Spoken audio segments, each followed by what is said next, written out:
Hello, my name is Laura, and today we are going to talk about how to grieve your old self while living with a chronic condition. What we're going to discuss today will relate to any chronic health condition, not just hypermobile Ehlers-Danlos syndrome, which is the somewhat rare genetic connective tissue disorder that I have and usually what I cover on this channel. When we think about grief, we usually think about grieving the loss of a loved one, but grief can occur with many different kinds of losses, including the loss of a past life with a more healthy and capable body. I want to start this discussion by saying that it's perfectly okay and normal to grieve your younger, healthier body, your past career, the activities you used to enjoy, the social life you had. It's also natural to grieve the future life you could have had if you didn't have a chronic condition, your future career, your future lifestyle, travel plans, and possibly starting a family. You need to give yourself some grace and allow yourself to feel those feelings of grief and then learn to handle them in a healthy way. There will be times that you will experience jealousy of your healthy peers, and while it's okay to feel those feelings, you want to be careful not to make your peers feel guilty about their health. They can't help that they're healthy, just like you can't help that you're not.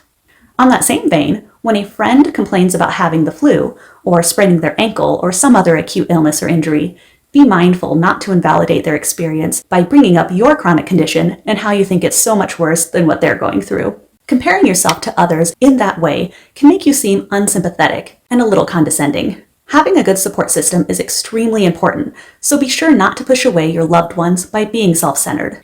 If you let your illness define you and become your whole personality, it will take over your entire life and consume you. If all you talk about and think about is your illness, you're going to become exhausting to be around and you will be very unhappy. While you don't necessarily want to focus too much on your condition, especially the negative aspects, becoming very knowledgeable about your own condition and being an active participant in your healthcare can really make a positive impact on your health outcomes.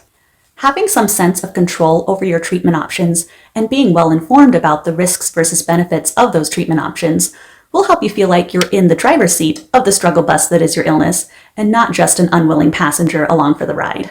Instead of dwelling on the losses experienced with your condition, try to focus on the positive ways that it has impacted your life.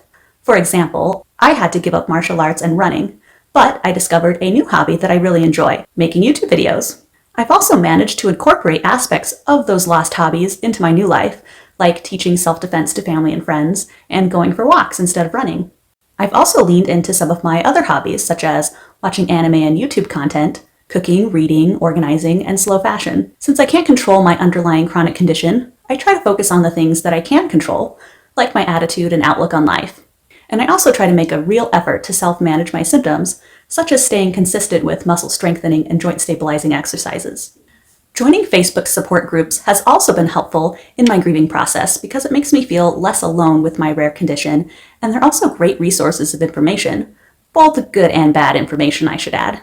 I can ask a support group for good shoe recommendations for hypermobile feet and ankles and get a ton of responses. It also makes me feel good when I can answer another support group member's question or give them good advice. If you're really struggling to work through the feelings of grief or depression, it's probably time to seek the help of a professional. When our bodies get sick and we can't manage the symptoms on our own, we go see a doctor, right? So when our brains get sick and we're unsuccessful at getting better by ourselves, it makes sense that we should talk to a therapist. What works for me might not work for you, and a therapist could help you find your own process to deal with your feelings of grief and depression. What advice do you have for grieving your old or future self? Let me know down in the comment section.